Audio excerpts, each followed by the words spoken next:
Media briefing এ স্বাগত জানাচ্ছি। আজকে আমরা অত্যন্ত দুর্ধর্ষক নৃশংস ৬ বছরের শিশু হত্যাকাণ্ডের রহস্য উদ্ঘাটন এবং তাকে কিভাবে নৃশংসভাবে হত্যা করেছে সেই বিষয়ে আপনাদেরকে অবগত করব। ভিকটিম সানজিদুল ইসলাম তামিম কোনাবাড়ি থানাধীন আমবাগ আইনুদ্দিন মাদ্রাসায় পড়াশোনা করত। তার বাবা নাজমুল, যার বয়স ৩০ বছর, তার এক ছেলে এবং এক মেয়ের মধ্যে অত্যন্ত আদরের বড় সন্তান ছিল সে ভিকটিম তামিম। ভিকটিমের পিতা গাজীপুরের কোনাবাড়িতে এক পুত্র এবং এক মেয়ে সহ বসবাস করত। গত ৭ই জুলাই তারিখে বাচ্চাটি তামিম ছোট বাচ্চাটি বাইরে বের হয়ে যায় এবং সন্ধ্যা ৬টা পর্যন্ত না পাওয়া গেলে তাদের পরিবারের সদস্যদের মধ্যে আতঙ্কের সৃষ্টি হয় এবং খোঁজাখুঁজি শুরু করে দেয় এবং বিভিন্ন লোকজনের মাধ্যমে বিভিন্ন জায়গায় খোঁজাখুঁজি করে এবং এলাকার মসজিদের মাইকিং এর ব্যবস্থা করা হয় এবং পরবর্তীতে কোনাবাড়ি থানায় একটা জিডি করা হয়, যার জিডি নম্বর ৩৩২। পরবর্তীতে ৮ই জুলাই তারিখে ভিকটিমের পিতার মোবাইল হতে অজ্ঞাত একটি ফোন আসে। ফোনের মধ্যে তারা জানায় যে তাদের কাছে শিশু ৬ বছরের শিশু তামিম আছে এবং তাকে ১০ লক্ষ টাকা দিলে তারা ছেড়ে দিবে।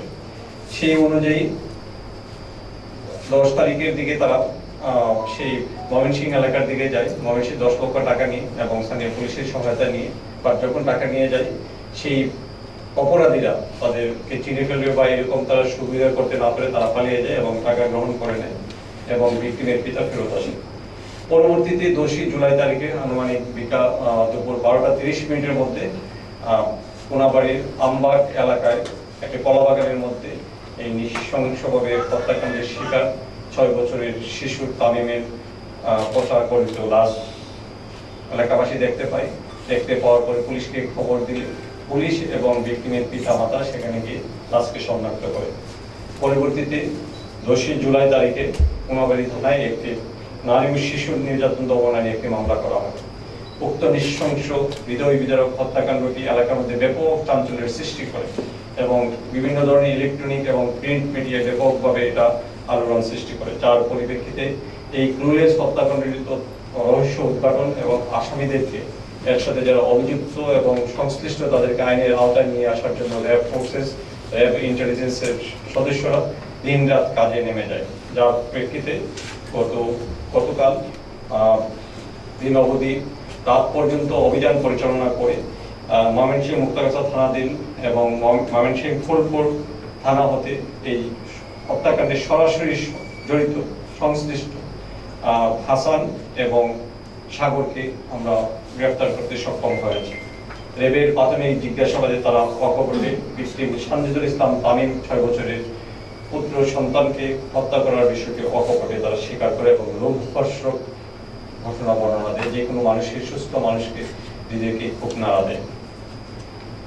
আসামি দুইজন ভিকটিমের পিতা মোহাম্মদ নাজমুল হোসেন, যার বয়স ৩০ বছর, তার প্লাস্টিকের ববিন কাটার গোডাউনে চাকরি করত এবং তারা এই যে ভিকটিম যারা ছিল তারা বিভিন্ন ধরনের নেশায় আসক্ত ছিল এবং তারা বিভিন্ন ধরনের টাকা পয়সা সবসময় তাদের মধ্যে ঋণের মধ্যে পতিত ছিল। সেই তাদের বিশেষ যে বিভিন্ন সময় কাজের মধ্য থেকে নাজমুল তাদেরকে বিভিন্ন ধরনের সৎ পথে থাকার জন্য ভালো পরামর্শ যখন দিত, এই জিনিসগুলো তাদেরকে পছন্দ হতো না। পরবর্তীতে তারা ঈদের পূর্বে, ঈদুল আজহার পূর্বে ১৭ই জুন তারিখে ঈদ হয়েছে, এর ৪-৫ দিন আগে দুইজন মিলে সাগর এবং হাসান এই দুইজনে মিলে পরিকল্পনা করে প্রায় ১ মাস পূর্বে যে তাকে অপহরণ করে, তারা হত্যা করার বিষয়টি প্রথমে তারা এরকম চিন্তা করেনি। তো এই সুযোগ বুঝে গত ৭ তারিখে যখন তারা দুইজন একত্রিত হয় তখন তারা পরিকল্পনা করে এবং সাগর, যার আপন চাচাতো ভাই হলো ভিকটিম তামিম, তাকে ডেকে নিয়ে আসার সাথে সাথে তার বাসা বাড়িতে নিয়ে যায় এবং তার মুখে একজনের সাগর প্রথমে তার হাত পা দুটাকে বেঁধে ফেলে এবং সেই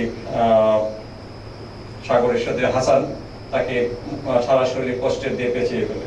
তো এই অবস্থার মধ্যে দেখে তাকে রেখে হাসান তাকে তার বাবা মাকে যে খবর দিতে তাকে খুঁজে পাওয়া যাচ্ছে না, ইতিমধ্যে সে নিজেই মসজিদের মাইকের মধ্যে গিয়ে সেই হাসান মাইকিং করে এবং সে আবার সিএনজি অটো রিক্সা নিয়ে এলাকার মধ্যে বিষয়টাকে এলান করার জন্য সে মাইকিং করা শুরু করে দেয়।